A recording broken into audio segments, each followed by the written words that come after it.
अखिल भारतीय आयुर्विज्ञान संस्थान गोरखपुर में Indian association of preventive and social medicine का 2 दिवसीय 26वां कॉन्फ्रेंस हुआ। पहली बार इस मंच पर फाइलेरिया उत्तरजीवी नेटवर्क की सदस्य पूजा सिंह को भी अपनी कहानी सुनाने का मौका मिला। पेशे से शिक्षिका पूजा ने बताया कि करीब 10 से 12 साल पहले वह फाइलेरिया से ग्रसित हुई थी। जब उन्होंने बीमारी के बारे में बताया तो उनके जानने वाले लोगों ने तरह तरह की जड़ी बूटी और गैर वैज्ञानिक उपायों से ये बीमारी ठीक होने की सलाह दी। वह लोगों की सलाह पर भटकती रही। एक बार तो सूजन इतनी बढ़ गई कि पैर से पानी का रिसाव होने लगा। दर्द से वो कई रातें सो नहीं सकी। उन्होंने कई डॉक्टर को दिखाया पर कोई सही इलाज नहीं मिला। इस कारण उससे उन्हें अपना अध्यापक का काम छोड़ना पड़ा और इससे उनकी आर्थिक स्थिति काफी खराब हो गई। बीमारी के कारण उन्हें सामाजिक उपेक्षा और भेदभाव भी झेलना पड़ा। लोगों को ये लगता था कि उनके पैर के पानी से उनको भी संक्रमण हो जाएगा। वह हीन भावना का शिकार होने लगी। इसी बीच पूजा के गांव में स्वास्थ्य विभाग द्वारा centre for advocacy and research संस्था के सहयोग से फाइलेरिया रोगी नेटवर्क का गठन किया गया और नियमित बैठकें होने लगी।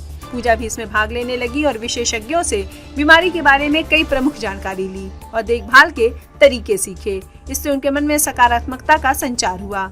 व्यायाम और फाइलेरिया प्रभावित अंग की देखभाल से उन्हें आराम मिला है और आज वो दूसरे लोगों को इस बीमारी के प्रति व्याप्त भ्रांतियों के बारे में जागरूक कर रही हैं। फिर भी मैं डॉक्टर के पास जैसे तैसे गई। एक डॉक्टर को दिखाया, 2 डॉक्टर को दिखाया, क्योंकि वो बीमारी काफी बढ़ चुकी थी तो बीमारी कंट्रोल नहीं हो रही थी और वो दिन पर दिन बढ़ती जा रही थी। और एक समय ऐसा आया कि मुझे अपना प्रोफेशन छोड़ना पड़ा दर्द की वजह से और पैर से पानी के रिसाव की वजह से।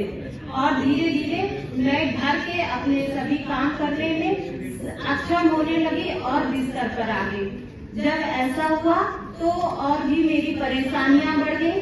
आर्थिक स्थिति मेरी खराब हो गई। मैं डॉक्टर के पास शारीरिक रूप से भी नहीं जा पाने में सक्षम थी और आर्थिक स्थिति भी मेरी खराब होती चली गई। अब आगे की कहानी यही है कि मेरा संघर्ष का जो दौर था वो शुरू हो चुका था, लेकिन मुझे इससे लड़ना था।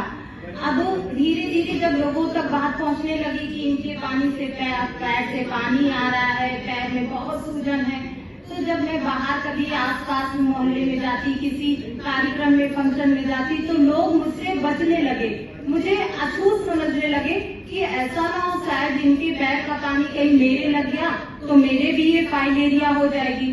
जब लोग मुझसे कटने लगे तो मुझे धीरे धीरे हीन भावना आने लगी।